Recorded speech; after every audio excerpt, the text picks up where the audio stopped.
चलिए शुरू कीजिए। सभी लोग हाथ जोड़ लीजिए। मंगलाचरण कर रहे हैं। नमो अरिहंताणं नमो सिद्धाणं नमो आयरीयाणं नमो उवध्यायाणं नमो लोये सवसाहुरम।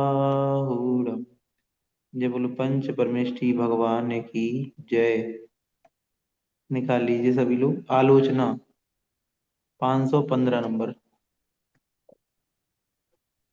जी स्वाति जी पढ़िए माइक खोल के। 515। हे जिनेन्द्र देव, यदि साधुजनों का मंद आनंद के स्थानभूत निर्मल आपके स्वरूप का अवगाहन करता है, यदि अनंत दीप्ति से संपन्न आपके नाम का स्मरण रूप महामंत्र पास में है, और यदि आपके द्वारा दिखलाए गए रत्नत्रय स्वरूप मोक्ष मार्ग में गमन है, तो फिर यहाँ लोक में उन साधुजनों को अपने अभीष्ट विषय में विघ्न कौन सा हो सकता है। अर्थात उनके लिए अभीष्ट विषय में कोई भी बाधा उपस्थित नहीं होती। ठीक है। 516। हे देव, परिग्रह त्याग, वीतरागता, समता, कर्म का क्षय, केवल दर्शन के साथ समस्त पदार्थों को एक साथ विषय करने वाला ज्ञान, केवल ज्ञान, अनंत सुख और अनंत वीर्य, इस प्रकार की यह विशुद्धि प्रवृत्ति संसार से मुक्त होने के लिए आपकी ही हुई है। इसीलिए साधुजनों को सदा आपके चरणों की आराधना अभीष्ट है। 517। हे त्रिलोकीनाथ, यदि आपकी आराधना से निश्चयतः मेरी ऐसी दृढ़ स्थिति हो गई है, तो फिर मुझे अतिशय बलवान भी संसार रूप शत्रु से भय क्यों होगा, अर्थात नहीं होगा। ठीक है, अमृत वर्षा से हर्ष को उत्पन्न करने वाले ऐसे उत्तम यंत्र धारा ग्रह फव्वारों से युक्त ग्रह को प्राप्त हुए पुरुष को क्या ग्रीष्म ऋतु में मध्याह्न कालीन सूर्य का अत्यंत तीक्ष्ण भी संताप दुखी कर सकता है, अर्थात नहीं कर सकता। 518। हम्म। 518। हे भगवान, जो कोई चतुर पुरुष सार व असार पदार्थों का विवेचन करने वाले असाधारण मन के द्वारा निर्दोष रीति से तीनों लोकों के समस्त पदार्थों का बहुत काल तक विचार करता है, उसके लिए केवल एक आप ही सारभूत तथा अन्य सब असारभूत है। इसलिए आपकी शरण में प्राप्त हुए मुझको महान आनंद प्राप्त होता है। 519। हे जिनेन्द्र, आपका ज्ञान और दर्शन समस्त पदार्थों को विषय करने वाला है। सुख और वीर्य आपका अनंत है, और आपका प्रभुत्व अतिशय निर्मल है। इस प्रकार का आपका निज स्वरूप है। इसलिए जिन योगी जनों ने समीचीन ध्यान रूप नेत्र के द्वारा चिरकाल में आपको प्राप्त कर लिया है, उन्होंने क्या नहीं जाना, क्या नहीं देखा, तथा क्या नहीं प्राप्त कर लिया। अर्थात एकमात्र आपके जान लेने से उन्होंने सब कुछ जान लिया, देख लिया और प्राप्त कर लिया है। 820। हम्म। मैं एक तुमको ही तीनों लोकों का स्वामी, उत्कृष्ट जिन और प्रभु मानता हूँ। मैं एक तुमको ही सर्वदा नमस्कार करता हूँ, तुमको ही चित्त में धारण करता हूँ, तुम्हारी ही सेवा करता हूँ, तुम्हारी ही स्तुति करता हूँ, तथा एक तुम्हारी ही शरण में प्राप्त हुआ हूँ। बहुत कहने से क्या लाभ है। इस प्रकार से जो कुछ प्रयोजन सिद्ध हो सकता है वह होवे। मुझे आपके सिवाय अन्य किसी से भी प्रयोजन नहीं है। 521। हे जिनेन्द्र देव, मन वचन और काय से मैंने यहाँ जो कुछ भी अज्ञानतावश पाप किया है, अन्य के द्वारा कराया है तथा दूसरे के द्वारा किए जाने पर अच्छा किया, इस प्रकार से स्वीकार किया है, अर्थात अनुमोदना की है। इसके अतिरिक्त इन्हीं 9 स्थानों मनःकृत मन कारित मनो अनुमोदित, वचन कृत वचन कारित वचन अनुमोदित, काय कृत काय कारित और काय अनुमोदित के द्वारा और भी जो पाप वर्तमान काल में किया जा रहा है तथा भविष्य में किया जाएगा, वह सब मेरा पाप तुम्हारे सामने आत्मनिंदा करने से मिथ्या होवे। देखिए यहाँ पे ये जो अधिकार है इसका नाम है आलोचना। और अब वास्तविकता में आलोचना प्रारंभ हो रही है। आलोचना किसे कहते हैं? अपने द्वारा जो पाप हो रहे हैं उन पापों की जिनेंद्र देव के सामने जा करके निंदा करना, उनके सामने जा करके अपने पापों को स्वीकार करना, और भविष्य में जो पाप मेरे से होने वाले हैं उन पापों के लिए भी प्रतिक्रमण करना, ये आलोचना है। तो हम लोग सब आलोचना पाठ पढ़े हुए हैं, पढ़ते हैं। तो उसमें क्या होता है, मन से, वचन से, काय से हमने जो पाप किए हैं उनकी आलोचना करते हैं। 9 स्थान यहाँ पे बताए हैं, इन 9 स्थानों को बहुत अच्छे से याद रखना।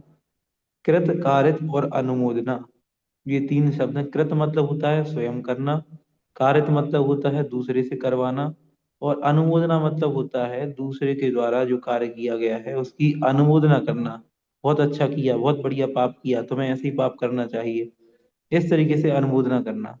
तो अनुमोदना भी 3 प्रकार की होती है, मन से, वचन से, काय से। पाप तीन स्वयं करना भी 3 प्रकार से होता है, मन से, वचन से और काय से। और दूसरे के द्वारा कोई पाप 3 प्रकार से करवाया जा सकता है, मन से, वचन से और काय से। तो इनको याद रखिएगा। इन तीनों से जो पाप किए हों उन पापों के लिए मैं प्रायश्चित करता हूँ, मेरे सारे पाप मिथ्या हो गए। इस प्रकार की बात यहाँ पे कह रहे हैं। आगे 522। भैया भैया जी, जो नौ बताए हैं आपने, 9 स्थान, वो कौन कौन से बताए हैं? इसमें लिखे हुए हैं पीडीएफ में, देखिए आप, दिख रहा है आप लोगों को पीडीएफ? एक्चुअल में मेरा दूसरा शास्त्र है, दूसरे उसका, इसलिए उसमें नहीं है। नहीं, इसमें आपको हाँ। स्क्रीन पे दिख रही है पीडीएफ, पाँच सौ जी इक्कीस जी जी। नंबर जी। इसमें देखिए, नंबर डले हुए हैं। जी। मनाकृत, वचनकृत, मनो अनुमोदित, ये लिखे हुए हैं।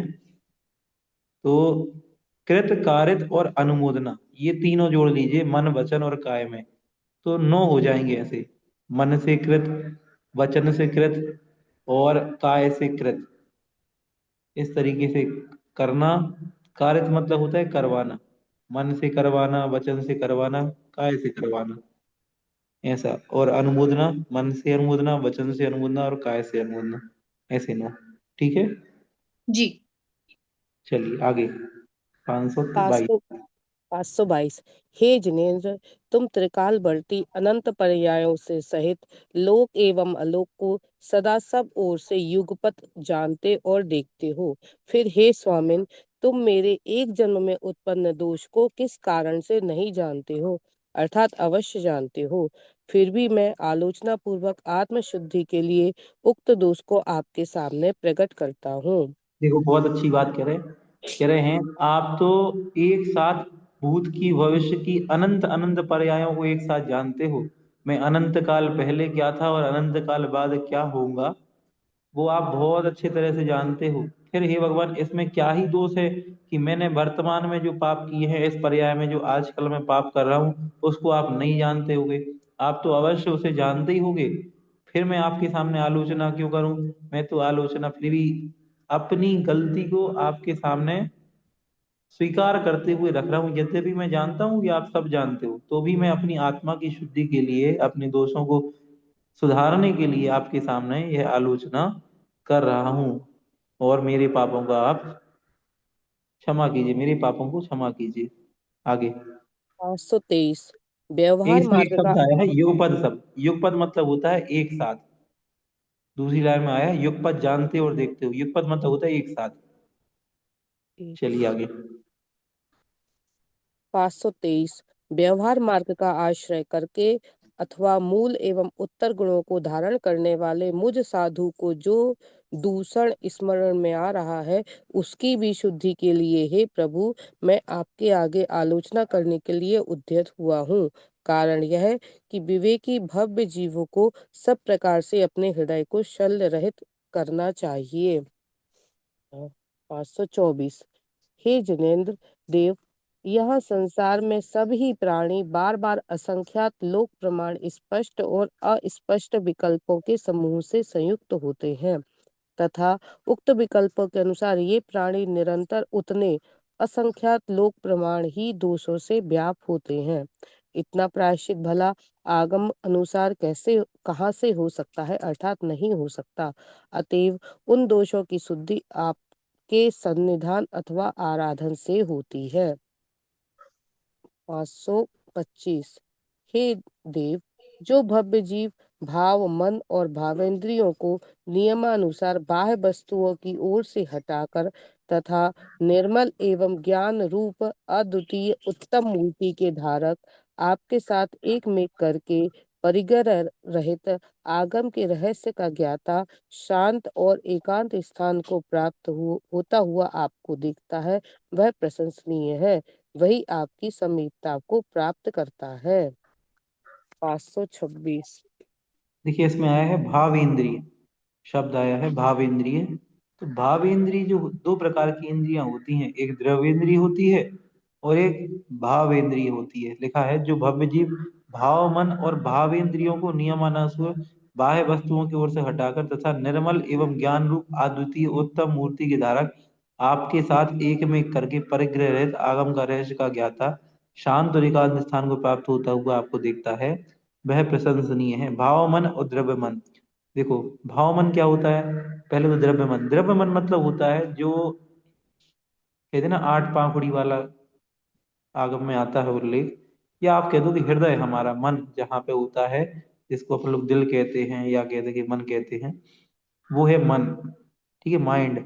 और उसके अंदर जो फीलिंग्स हैं, जो फीलिंग्स हैं वो बनती हैं, वो है भाव मन।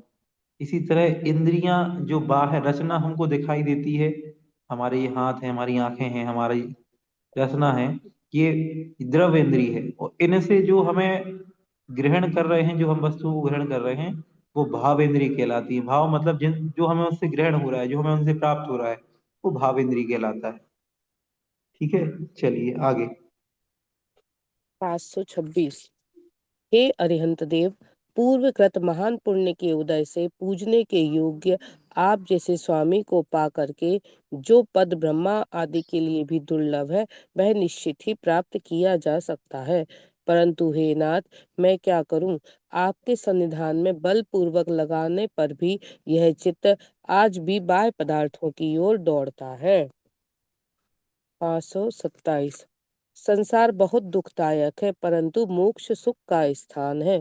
इस मोक्ष को प्राप्त करने के लिए हम धन संपत्ति आदि को छोड़कर तपोवन को प्राप्त हुए हैं और उसके विषय में हमने सब प्रकार के संदेह को भी छोड़ दिया है, किंतु इस कठिन व्रत निधान से अभी तक सिद्धि प्राप्त नहीं हुई। इसका कारण यह है कि वायु समूह के द्वारा चंचल किए गए पत्ते के समान यह मन भ्रम को प्राप्त हो रहा है।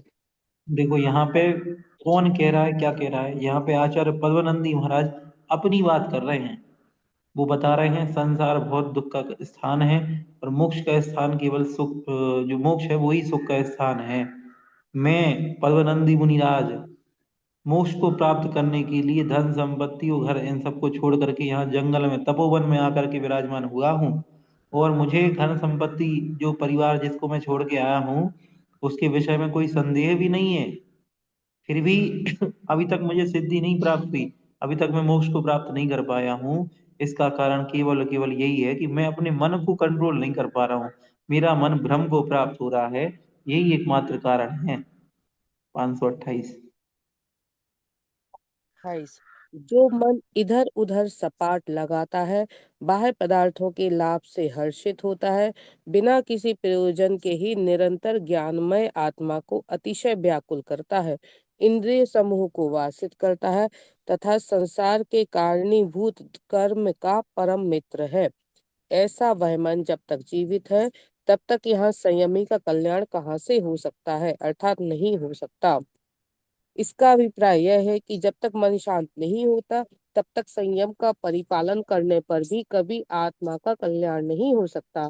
कारण यह है कि मन की अस्थिरता से बाह्य इष्ट अनिष्ट पदार्थों में राग द्वेष की प्रवृत्ति बनी रहती है, और जब तक राग द्वेष का परिणमन है, तब तक कर्म का बंध भी अनिवार्य है, तथा जब तक नवीन नवीन कर्म का बंध होता रहेगा, तब तक दुखमय इस जन्म मरण स्वरूप संसार की परंपरा भी चालू ही रहेगी। इस अवस्था में आत्मा को कभी शांति का लाभ नहीं हो सकता है। अतएव आत्म कल्याण की इच्छा करने वाले भव्य जीवों को सर्वप्रथम अपने चंचल मन को वश में करना चाहिए। मन के वशीभूत हो जाने पर उसके इशारे पर प्रवृत्त होने वाली इंद्रियां स्वयमेव वशगत हो जाती हैं। तब ऐसी अवस्था में बंध का अभाव हो जाने से मोक्ष भी कुछ दूर नहीं रहता। 529। हे स्वामिन, यह चित्त निर्मल और शुद्ध चैतन्य स्वरूप आपको प्राप्त होता हुआ निश्चय से मृत्यु को प्राप्त हो जाता है। इसलिए वह विकल्पों से व्याकुल होता हुआ आपकी ओर से हटकर निरंतर बाह्य पदार्थों में परिभ्रमण करता है। क्या किया जाए? मोह के वश से यह मृत्यु का भय भला किसको नहीं होता है, अर्थात उसका भय प्रायः सभी को होता है। इसलिए हे प्रभु, समस्त अनर्थों की परंपरा के कारणीभूत मेरे इस मोह रूप शत्रु का निवारण कीजिए। 530। ये सभी हिंदी कर्मों से भी है। आप महाभारत नहीं पढ़ रहे हैं? हेलो। हाँ जी, बोलिए। हाँ भैया जी, इसमें नीचे भावार्थ भी लिखा है, आपकी बुक में नहीं है क्या? नहीं नहीं, नहीं, इस बुक में नहीं नहीं है, आपके नहीं है। सामने पीडीएफ है। अच्छा, हमारे में है। चलिए आगे पढ़िए। 530। सभी कर्मों में वह मोह अतिशय बलवान है। उसी के प्रभाव से मन चपलता को धारण करता है और मृत्यु से डरता है। यदि ऐसा ना होता तो फिर संसार में द्रव्य की अपेक्षा कौन जीता है और कौन मरता है। हे जिनेन्द्र, आपने केवल पर्यायों की अपेक्षा से संसार की विविधता को देखा है। यदि निश्चय न इसे विचार किया जाए तो शुद्ध चैतन्य स्वरूप यह आत्मा अनादि निधन है। उसका ना कभी जन्म होता है ना कभी मरण भी। उसके जन्म मरण की कल्पना व्यवहारी जन पर्याय की प्रधानता से केवल मोह के निमित्त से करते हैं। जिसका वह मोह नष्ट हो जाता है उसका मन चपलता को छोड़कर स्थिर हो जाता है। उसे फिर मृत्यु का भय नहीं होता। इस प्रकार से उसे यथार्थ आत्मस्वरूप की प्रतीति होने लगती है और वह तब शीघ्र ही परमानंद में अविनश्वर पद को प्राप्त कर लेता है। देखो यहाँ पे पहले प्रश्न किया था ना कि भगवान, संसारी जीव हूँ और संसारी जीव हूँ इसलिए मुझे मृत्यु का भय सदा लगा रहता है, ऐसे में मैं क्या करूं? तो वो उत्तर दे रहे हैं, निश्चय ने से विचार किया जाए, निश्चय ने की अपेक्षा से सोचा जाए तो जो हमारी आत्मा है वह अनादि निधन है। ना वो जन्म लेती है ना कभी मरती है। उसका जन्म मरण तो केवल व्यवहार की अपेक्षा है, पर्याय की अपेक्षा से है। और जो जन्म मरण को हम महसूस करते हैं वो भी मोहनीय कर्म के उदय से हमको जन्म मरण के दुख होता है। जिसका मोह नष्ट हो गया है और जिनके मन में अब सम्यक्त्व का बीज आ चुका है, वे इस मोह को छोड़ देते कि कोई मरता है कोई जन्म लेता है, वो उसे पर्याय जनित जानते हैं। और जो इस प्रकार की यथार्थ प्रतीति कर लेता है उसे निश्चित तौर पर शीघ्र ही उस अविनश्वर पद की प्राप्ति हो जाती है। दो प्रकार से उन्होंने इस बात को यहाँ पे बताया है। 531। यह विश्व वायु से ताड़ित हुए समुद्र के जल में उठने वाली लहरों के समूह के समान सदा और सर्वदा क्षण नश्वर है। ऐसा विचार करके यह मेरा मन इस समय जन्म मरण रूप संसार की कारणीभूत इन समस्त प्रवृत्तियों के पार पहुंचकर अर्थात ऐसी क्रियाओं को छोड़कर निर्विकार व परमानंद स्वरूप आप परमात्मा में स्थित होने की इच्छा करता है। 532। अशुभ उपयोग से पाप उत्पन्न होता है और इससे प्राणी दुख को प्राप्त हो करता है तथा शुभ उपयोग से धर्म होता है और इससे प्राणी किसी विशेष सुख को प्राप्त करता है। सुख और दुख का यह कलहकारी जोड़ा संसार के सहारे से चलता है, किंतु इसके विपरीत शुद्ध उपयोग से वह शाश्वत सुख का स्थान अर्थात मोक्ष को प्राप्त होता है। हे अरिहंत जिन, इस पद मोक्ष में तो आप स्थित है और मैं उस पद में अर्थात साता असाता वेदनीय जनित क्षणिक क्षणिक सुख दुख के स्थानभूत संसार में स्थित हूँ। देखो यहाँ पे तीन उपयोग बताए हैं, उन तीनों उपयोगों को देख लीजिएगा। उपयोग तीन प्रकार के बताए हैं, अशुभ उपयोग, शुभ उपयोग और शुद्धोपयोग। ठीक है। उपयोग मतलब मन हमारा कहाँ लग रहा है, कैसी उसकी अवस्था है, उसको उपयोग कहते हैं। जब हमारा मन बुरी बुरी चीजों की ओर लगता है, पापमय चीजें जिनसे पाप का बंध होता है, उस समय हमारा अशुभ उपयोग होता है। और अशुभ उपयोग से पाप उत्पन्न होता है, पाप बंध का कारण है, दुख का कारण है। तो याद रखिएगा, अशुभ उपयोग किसका कारण है? पाप उत्पन्न करने वाला है और दुख का कारण है। शुभ उपयोग धर्म होता है, धर्म से होता है। जब व्यक्ति धर्म की क्रियाएं करता है, स्वाध्याय करता है, जाप पाठ मंदिर अभिषेक, ये सारी क्रियाएं करता है, जिस समय परमात्मा के निकट होता है, अच्छे विचारों के निकट होता है, उस समय व्यक्ति के शुभोपयोग होता है और ये प्राणी को सुख दिलाता है, इससे प्राणी को सुख की प्राप्ति होती है। फिर तीसरा उपयोग बताया है इन्होंने, शुद्धोपयोग। शुद्धोपयोग, जो शुभोपयोग से ऊपर की अवस्था है, उसे शुद्धोपयोग कहते हैं। शुद्धोपयोग से क्या होता है? शुद्धोपयोग से मोक्ष की प्राप्ति होती है। तो ये प्रश्न बन सकता है कि कौन से उपयोग से मोक्ष की प्राप्ति होती है? वो है शुद्धोपयोग। ये शुद्धोपयोग किनके होता है? ये शुद्धोपयोग होता है निर्गंध तपोधन मुनिराजों के। शुद्धोपयोग सातवें गुण स्थानवर्ती मुनिराजों के होता है, उनसे आगे भी होता है, उससे नीचे किन्हीं के नहीं होता है। ठीक है, वर्तमान में किसके है किसके नहीं है ये नहीं कह सकते। जो अपन इतनी देर से आत्मा की अवस्था पढ़ रहे हैं, अपनी आत्मा के ध्यान में डूब जाना, लीन हो जाना, आत्मा के द्वारा आत्मा में ही खो जाना, वो सब शुद्धोपयोग की अवस्था है। किसी को एकाध क्षण के लिए हुआ हो, आचर्षि से एक बार किसी ने पूछा था, आचर्षि कभी आपको शुद्धोपयोग हुआ है? तब आचर्षि ने उत्तर दिया था कि कभी एकाध क्षण के लिए हुआ हो तो मुझे पता नहीं। क्योंकि ये कैसी अवस्था है कि पता नहीं लगता, जागृत अवस्था में नहीं होता। मतलब ध्यान की अवस्था में कोई साधक इतना डूब जाए कि वो अपनी आत्मा का ही रसास्वादन करने लगे, वो शुद्धोपयोग की अवस्था कहलाती है, इससे मोक्ष की प्राप्ति होती है। हाँ जी, 533। 533। जो उत्कृष्ट ज्योति ना तो भीतर स्थित है ना बाहर स्थित है, जो दिशा विशेष में स्थित नहीं है, जो ना स्थूल है और ना सूक्ष्म है, जो ना पुरुष है ना स्त्री है और ना नपुंसक है, जो ना गुरुता को प्राप्त है और ना लघुता को प्राप्त है, जो कर्म स्पर्श शरीर गंध गणना शब्द और वर्ण से रहित है, तथा जो निर्मल ज्ञान एवं दर्शन की मूर्ति है, उसी उत्कृष्ट ज्योति स्वरूप मैं हूँ। इससे भिन्न और कोई भी स्वरूप मेरा नहीं है। अभिप्राय यह है कि भेद बुद्धि के रहने पर शरीर एवं स्व और पर की कल्पना होती है। भीतर बाहर स्थूल सूक्ष्म और पुरुष स्त्री आदि उपर्युक्त सब विकल्प एक उस शरीर के आश्रय से ही हुआ करते हैं, किंतु जब वह भेद बुद्धि नष्ट हो जाती है और अभेद बुद्धि प्रकट हो जाती है, तब वह समस्त भेद व्यवहार भी उसी के साथ नष्ट हो जाता है। उस समय अखंड चित्त पिंड स्वरूप एकमात्र आत्म ज्योति का ही प्रतिभास होता है। यहाँ तक कि इस निर्विकल्प अवस्था में सम्यक दर्शन सम्यक ज्ञान और सम्यक चारित्र आदि का भी भेद नष्ट हो जाता है। ठीक है, आत्मा की अवस्थाएं यहाँ पे बताई हैं, आत्मा कैसी कैसी है ये सब हम पहले ही पढ़ के आ गए हैं। ना आत्मा पुरुष है ना स्त्री है, ना उसमें रूप रस गंध वर्ण कुछ भी नहीं है। उसमें तो सम्यक दर्शन ज्ञान चारित्र का भी भेद नहीं है। वो तो निश्चय ऐसे जैसी है वैसी ही है, उसमें कोई भेद नहीं है। चलिए, 534। 534। हे स्वामिन, बिना किसी प्रयोजन के ही बैर भाव को प्राप्त हुआ उन्नत चैतन्य स्वरूप का घात करने वाले इसी कर्म रूप दुष्ट शत्रु के द्वारा हम दोनों के बीच में उत्पन्न किया गया भेद स्थित है। यह मैं और वह कर्म शत्रु दोनों ही आपके सामने उपस्थित है। इसमें से आप दृष्टि को निकाल कर बाहर कर दे, क्योंकि सज्जन की रक्षा करना और दुष्ट का दंड देना यही न्यायप्रिय राजा का कर्तव्य होता है। 535।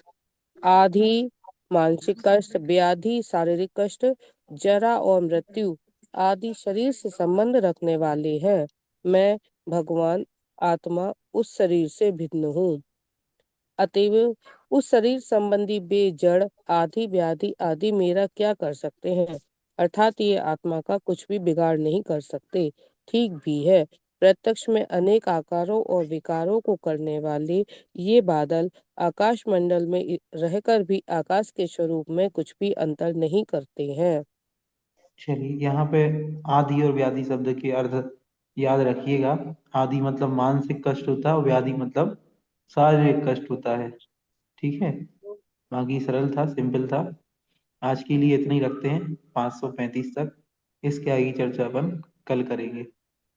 बोधि समाधि परिणाम शुद्धि स्वात्मोपलब्धि शिव शोक सिद्धि चिंतामणि चिंतित वस्तु दानी त्वाबंध मानस्य ममास्तु देवी 9 बार नमो का।